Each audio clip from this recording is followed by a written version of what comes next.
এখানে হরতাল হচ্ছে খুব নির্বিঘ্নে এবং মানুষ স্বতঃস্ফূর্তভাবে সকাল থেকেই হরতালে অংশগ্রহণ করেছে। কোনো ব্যবসা প্রতিষ্ঠান আমরা নারায়ণগঞ্জে খুলতে দেখিনি এবং কোনো যান চলাচল করছে না। এমনকি রিক্সা সেটাও কিন্তু চলাচল করছে না। এবং এখানে যে পিকেটিং গতানুগতিক হরতালগুলোতে যে পিকেটিং দেখা যায় সেই ধরনের কোনো পিকেটিংও কিন্তু আমাদের চোখে পড়েনি। কিন্তু মানুষ স্বতঃস্ফূর্তভাবে নারায়ণগঞ্জের যে জনপদ সন্ত্রাসের বিরুদ্ধে যে নারায়ণগঞ্জবাসীর অবস্থান সেটা কিন্তু আজকের এই স্বতঃস্ফূর্ত হরতালের মাধ্যমে নারায়ণগঞ্জবাসী প্রমাণ করেছে। এবং আমি এখন দাঁড়িয়ে আছি নারায়ণগঞ্জ প্রেস ক্লাবের সামনে এবং এই প্রেস ক্লাবের সামনে সকাল থেকে কিন্তু এই রাস্তাটি অবস্থান কর্মসূচি গ্রহণ করেছে নারায়ণগঞ্জ জেলা আইনজীবী সমিতি। এবং যে হরতালটি তারা ডাক দিয়েছিল কিন্তু এই নারায়ণগঞ্জ জেলা আইনজীবী সমিতি এবং তাদের এই হরতালের আহ্বানে সাড়া দিয়ে সমস্ত রাজনৈতিক সংগঠন, পেশাজীবী সংগঠন, সামাজিক সংগঠন এবং সাংস্কৃতিক সংগঠন কিন্তু এই হরতালের সঙ্গে একাত্মতা ঘোষণা করে আজকের হরতাল কিন্তু স্বতঃস্ফূর্তভাবে সম্পন্ন করার পথে এগিয়ে চলেছে। তো এখানে উপস্থিত আছেন নারায়ণগঞ্জ আইনজীবী সমিতির বিভিন্ন সদস্য এবং বিভিন্ন পেশাজীবী এবং আইনজীবীরা এখানে উপস্থিত আছেন। আমাদের সঙ্গে এই মুহূর্তে যোগ দিচ্ছেন নারায়ণগঞ্জ জেলা আইনজীবী সমিতির সভাপতি জনাব সাখাওয়াত হোসেন খান। আমরা তার সঙ্গে আসলে কথা বলার চেষ্টা করছি। সাখাওয়াত হোসেন খান, আপনারা রাজনৈতিক কর্মসূচি তো সাধারণত হরতাল তো সাধারণত রাজনৈতিক কর্মসূচি আমরা জানি, কিন্তু আপনারা কেন এই হরতালের মতো একটা কর্মসূচিতে গেলেন কিংবা এটা আপনারা কন্টিনিউ করবেন কিনা সেই বিষয়ে আপনাদের পরিকল্পনা জানতে চাচ্ছি। দেখেন, আমরা নারায়ণগঞ্জ জেলা আইনজীবী সমিতি কোনো দিন এই হরতালের কর্মসূচিতে আমরা যাইনি।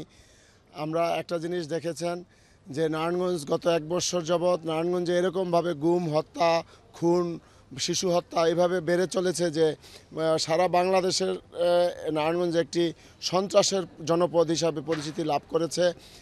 সর্বশেষ যে বিষয়টি আপনারা জানেন যে আমাদের একজন সিনিয়র আইনজীবী অ্যাডভোকেট চন্দন কুমার সরকার সহ আমাদের প্যানেল মেয়র নজরুল ইসলাম সহ যে 7 জনকে নৃশংসভাবে হত্যা করা হয়েছে, সেই 7 জনকে হত্যা করার পরে আমরা দেখলাম যে নারায়ণগঞ্জের মানুষের পিঠ দেয়ালে ঠেকে গেছে। এই অবস্থায় কার্যকরী সরকারকে বোঝানোর এবং জনগণের যে ম্যান্ডেটের বিষয়টা বোঝানোর জন্য আমি মনে করি উত্তম পন্থাই ছিল এই হরতালের আহ্বান। এবং আমরা হরতাল আহ্বান করার পূর্বে আমরা যে জিনিসটা সবচেয়ে মনে রেখেছি যে আমাদের হরতালটি রাজনৈতিক হরতাল হবে না, আমাদের হরতালটি হবে জনসাধারণের হরতাল এবং সম্পূর্ণ নতুন আঙ্গিকে এবং শান্তিপূর্ণভাবে নারায়ণগঞ্জে একটি হরতাল পালন করব। আমরা আপনারা জানেন যে সকাল থেকে নারায়ণগঞ্জে একটি নতুন আঙ্গিকে এবং সর্বস্তরের জনগণের অংশগ্রহণের মাধ্যমে একটি স্বতঃস্ফূর্ত হরতাল আজকে নারায়ণগঞ্জে পালিত হচ্ছে, যেটা বাংলাদেশের মধ্যে একটি মডেল হরতাল হিসাবে বিবেচিত হবে। আমরা আজকে হরতালের মাধ্যমে সরকারকে এই কথাটাই বুঝাতে চাই যে নারায়ণগঞ্জের মানুষ অত্যন্ত ক্ষুব্ধ, ব্যথিত এবং নিরাপত্তাহীনতায় ভুগছেন। ওনারা চায়, আমরা নারায়ণগঞ্জবাসী চাই যে অবিলম্বে এই নারায়ণগঞ্জ থেকে খুন, গুম এবং অপহরণ বন্ধ হোক এবং এই যে 7 জনকে হত্যা করা হয়েছে নৃশংসভাবে তাদের খুনিদেরকে অবিলম্বে প্রশাসন গ্রেপ্তার করুক এবং তাদেরকে আইনের আওতায় নিয়ে আসুক। কিন্তু আমরা নারায়ণগঞ্জবাসী হতাশ হচ্ছি। আমরা গত 7 দিন অতিবাহিত হওয়ার পরেও আমরা নির্ভরযোগ্য কোনো অগ্রগতি আমরা এখনও প্রত্যক্ষ করতে পারিনি।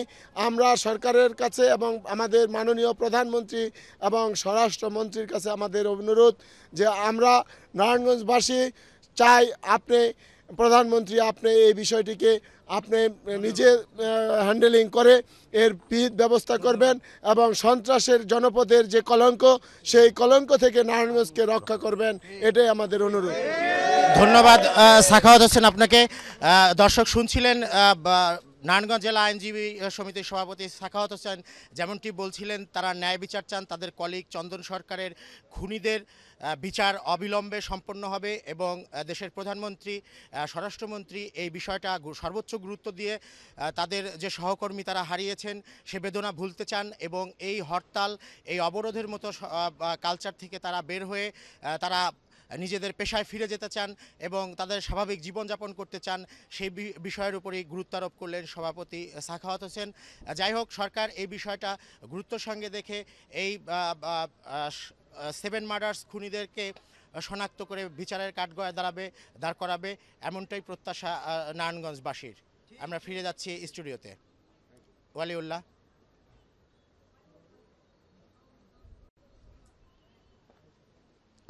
আমার মার একটু গালি